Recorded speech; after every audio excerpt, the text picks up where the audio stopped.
Hey everyone, this is Hotform here. Today we're going to be watching a rated battleground that I did on my Frost Death Knight, and we're getting right into the thick of things at the start here. The battle's already been going on for a bit of time, and we're pushing into their base now to try to get their flag back. Well, we have a bit on defense, and they're trying to get our flag back as well. We have Bloodlust going up here, and we're just going to commit hard to the flag carrier. It's tempting to want to go for other things, like the healers or something else, keeping the flag carrier alive. But if you're going to kill anyone in a battle over the flag, it might as well be the flag carrier. So committing all your damage to them, eventually you'll get the job done. And there we do take him down, and we'll get the first flag capture. But by putting all of your damage into the flag carrier, it's going to seem kind of annoying at some points, because sure, it's probably on a prot warrior or something that has cooldowns, but as long as you keep attacking them, their cooldowns will run out, and eventually they'll get hit as hard as everyone else. And if they're the first person you kill, as soon as you kill them, you win the battle. If you start killing healers or something, the flag carrier has time to escape, or the other healers have time to call for backup, whereas if you just go hard on the flag carrier, often you can drop him with some quick CC on his healers in the first few seconds as well, or you can just wear him down and eventually line up a kill by CCing his healers. So I'm just hitting this paladin right now as we work our way over to the next battle, because hey, if I can attack something, why shouldn't I, right? But in a battle, when we get into the larger battles, I want to mention for targets, it's always better to be doing damage in a rated battleground. I mean, that's your primary goal. But how you do that damage is the most important part. Often you can area of effect things down and try to do a lot of damage that way. And sure, you might look good on damage at the end, but it's not really that effective, because most of the time rated battleground teams will play with an excess of healers, which means that unless you just kill someone by bursting them down, chances are you're not going to get a kill. It's going to be a really long battle if you want to wear down a 4 healer team with AoE damage. So for the most part, I mean, AoE damage isn't bad, don't get me wrong, but in the same way that you can do more AoE damage, healers can do more area of effect healing. So when you're trying to kill something in a battle, your primary goal is always to be attacking one target. It's to be trying to kill a single thing. And then if you can't do that, like right now I'm hitting the mage. If he blinks away, I'm just gonna keep chasing him, right? And I might hit something else on the way there. And in fact, I was hitting the mage only to get to the flag carrier, I think. So it's just, while I'm moving in that direction, I'll keep my damage going by hitting something else, but I'm always interested in my primary target. I'm always trying to get there, because that's more important than just putting out numbers. If I put out some numbers on the mage, but he doesn't die, then it's only distracted the healers for a few seconds. Whereas if I'm hitting the right thing with everyone else and we kill it, then it doesn't matter how much damage we've done, as long as we can get the flag back or start winning the battle. Generally, when you land a kill, you'll start winning the battle. And here I do die and go to the graveyard as well. So that was a little advantage for them. Just warping ahead till I resurrect. It looks like their flag has gotten all the way up to their ramp now, and he's just kind of chilling there at the moment. So we're trying to push in and attack him. And again, I'm just going to be going straight for the flag carrier when we do push in, because like I said, you always want to have focus fire. The most important thing in any rated battleground is to have a coordinated effort. Your targets don't matter that much as a team. I mean, you can hit the completely wrong thing. As long as everybody's attacking it, that's what's important. So if you're target calling, or somebody calls a target in rated battlegrounds, don't think to yourself that you have a better idea than what they called, because a unified effort is the best idea regardless of what you're attacking. But anyways, we're trying to kill a flag carrier here. He's just kind of grouped up with his entire team. I think they're trying to wait for stacks, because the stacks haven't gone out yet. It's been pretty recent since he picked up. So they're planning to just defend hard sorry, until some stacks go up, and then they can put some offense on. Or maybe they have 1 or 2 on offense. But our general strategy is to leave 2 healers with the flag carrier, and then we send 2 healers with the offensive group. And 2 healers can support each other on offense, and they can also buy enough time on defense if they do need to call for help. Then they can normally get it. So anyways, we're keeping the pressure up here, and we're just hitting the flag carrier, and it forces them to peel for their flag carrier, although it doesn't look like most of their damage dealers are here. It's always really just healers with him, so at this point, I'll try to land some CC with a Hungering Cold or something when I can, and my teammates should do the same. An AoE Howl of Terror or something can easily guarantee you a kill when you're just putting constant damage into this flag carrier. And see, now he's already used a lot of his cooldowns. They've already been burning pain suppression and things on him, so eventually this consistent damage will wear him down. You just have to be patient, keep attacking it, because, I mean, once you kill him, you win. It only has to happen once, And although it can seem frustrating to do, as long as you're patient and keep attacking the right target, you will kill it eventually.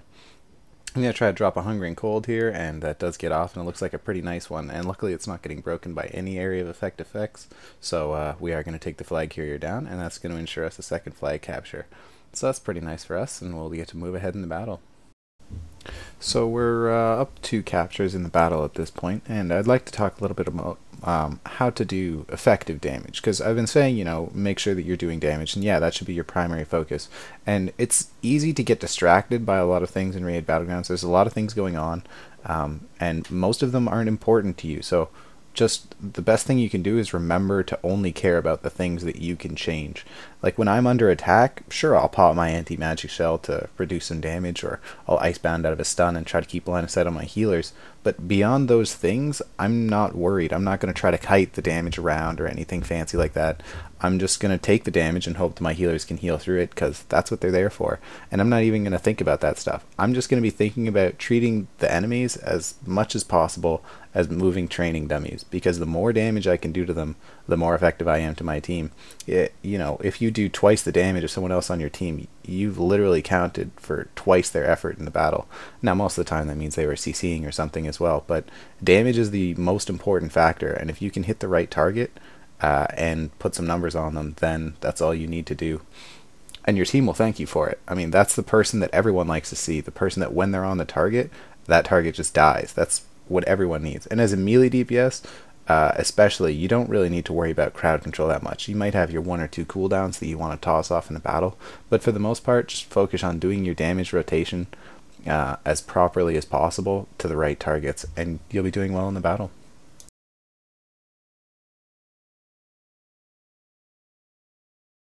Back to what's going on at hand at the moment. We have our Restoration Shaman with the flag right now, and he's trying to move across the field.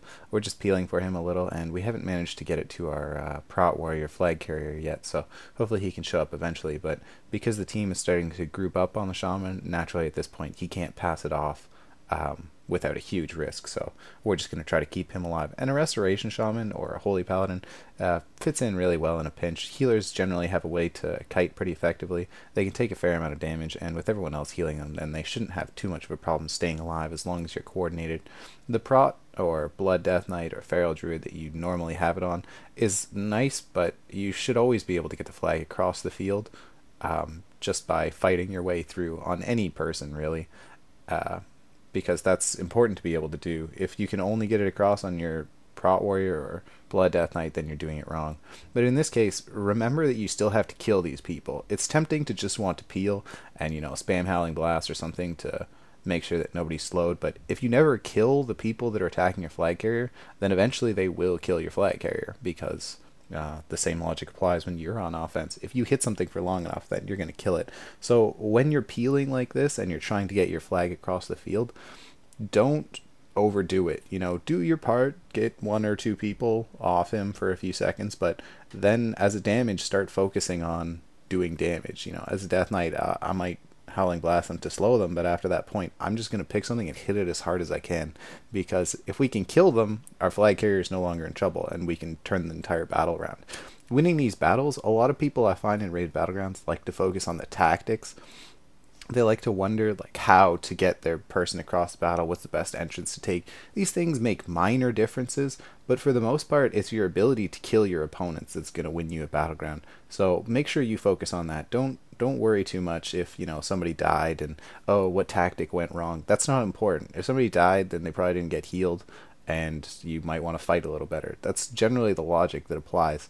So don't get wrapped up in worrying about the strategy. Just kill some people when you're there. But anyways, I'm hitting this Restoration Druid at the moment. You notice we don't have much focus fire right now. Our team's doing a little bit of a lackluster job of cleaning up the defense, and I'm the only one hitting this Resto Druid in truth, so I'm not helping the situation any. But hitting a healer is always the best choice. When you don't know what to hit, the best thing you can do is hit a healer, because as a melee DPS, anything you're attacking is going to be limited, or any caster you're attacking really, is going to be limited in what they can do. So if you can limit a healer, then less healing is going out, and that makes it easier to kill people. So Generally, that's just why you attack healers. And most of the time, something like a Resto Druid or a Discipline Priest is fairly easy to do a lot of damage to. They have low armor and a few defensive cooldowns, but I mean, it's not that big a deal. Even going for a Holy Paladin is exceptionally effective in a large battle because Holy Paladins are often the backbone of their team, sitting there and spamming casts. And if you don't have proper CC on them, then they can really keep anyone up through your damage. But if you go on the Paladin, it pretty much destroys what they're able to do. Most of the Paladin's large heals are casts, believe it or not, even though it doesn't seem like they cast much sometimes. But if you're on a Holy Paladin, then you're going to significantly reduce the healing output of the entire enemy team. Well, it looks like we've successfully cleaned up the defense at this point, and with 2-0 score, that's looking pretty good for us. We're just going to push offense now and win the battle as we pass off the flag there. But, oh, as we pass off the flag to our Prot Warrior from the Shaman, Mage blinks out of invisibility and steals the flag back. So now it's 2-1, and with 4 minutes left, we have to make sure that they never get the next flag capture, because that would make it tied, and that would mean that they win because they've had the most recent flag capture. So well, this is actually a fairly tense moment, despite the fact that how well we've been winning this battle. That one ninja in there from the mage has completely changed it from an unwinnable situation for them to a very plausibly winnable situation. This warlock's just harassing me as now I'm kind of done messing around. I did a little neigh on my mount, but when the mage blinked out there, that's switching the situation up, and I'm going to be moving on to offense to just try to pick up the flag ahead of my team here. I mean, there's no reason not to do this. If you can find, you just sneak by. Like in this case, all of my team's in the center, and it's almost always better to stay with your team because that's a unified effort. And I mean, if you're there, you're going to be winning the battles better and whatnot. But in this case, I just wanted to pick up the flag because things were getting a little ugly. I'm leaving here, and I'm going to take this top side. I generally find it leaves me more options leaving the flag room to go on that little ledge up there, because you can either jump down or run to the end and take the ramp at the front. So you actually have a fair amount of paths that you can take if you get harassed, although I do just pass it off to the flag carrier in the end. My goal is now to just get our flag carrier across the field, because as long as he lives, then we're going to be fine. We just have to make sure that they can't capture it, and we'll win. We don't actually need the capture for ourselves. So just holding onto their flag is really our only goal. But of course they know that, and they're coming in here with their bloodlust up, or time warp as it is. I'm just freezing some people, trying to hit some things. I guess I'll go on the priest here and just try to wear them down a bit while we try to get our flag across the field. Although they are committing pretty hard to him. They have almost their entire team here, since they know they need to get it back. We had returned the flag once already. They picked it up, but they have it picked up again a second time, and it's moving across the field now. So it's a fairly tense point. We can't let them get the flag across. We also have to keep our flag alive, so with their entire team here, I'm just howling blasting, trying to do a fair amount of damage and slow people down, although I should be trying to commit more to an actual target at this point. And our flag does actually get returned there. He must have just been outside of Spirit Link, which is pretty unfortunate, because now we have to pick it up again. Luckily, our flag is still not halfway across the field yet, so we do have a bit of time at this point, but things are getting pretty hairy now, because if they get that next flag capture, we're not going to win. I'm trying to peel off here, just kind of running away since I have a Frost Mage attack me and whatnot. I should have stayed with my group. There's no reason that I should have left my healers. I thought I could get away, but here this Warlock's got Curse of Exhaustion on me, so there's no way I can escape from him. He could just follow me around with constant Curse of Exhaustion. I guess I'll have to end up fighting him, but no PvP Trinket, Lichborn, or Anti-Magic Shell is going to make this rather difficult. I do have Strangulate up, although I've been neglecting that most of this battle, which is unfortunate because it's a very important cooldown, and remembering to use all your cooldowns is pretty crucial. A Strangulate probably would have won me this little 1v1 here, but because I forgot it and ended up out of position fighting this Warlock, I was in a pretty bad place. So try to stay with your group. There's no reason to isolate yourself, because if you die as a team, then you die as a team. What can you do? But if you die on your own, then you're just letting the rest of your team down. But anyways, we're riding out again here. There's only 1 minute left, and the Restoration Shaman has picked up the flag again for us. So he's just holding with the rest of our team there, and they're all just trying to keep him alive until the last minute wears out, and hopefully we can pull that off. But he does seem to be fairly high health right now. It's just kind of an entire battle with the team. If they do manage to kill him, then they would win. If they don't, then they won't win. So we'll see what happens. I'm just riding up here, though. There's not a lot I can do, since I did have that foolish death near the end. Which again shows you the importance of, well, I should have won the 1 versus 1 with a Strangulate on the Warlock, and I also should have not been fighting the Warlock 1 versus 1, so stay with your team. Anyways, up here, just dropping at Hungry and Cold with much less than 1 minute now, just a few seconds left. It looks like we are going to win, so yay for us. I hope you guys all enjoyed the video today, and I will see you next time.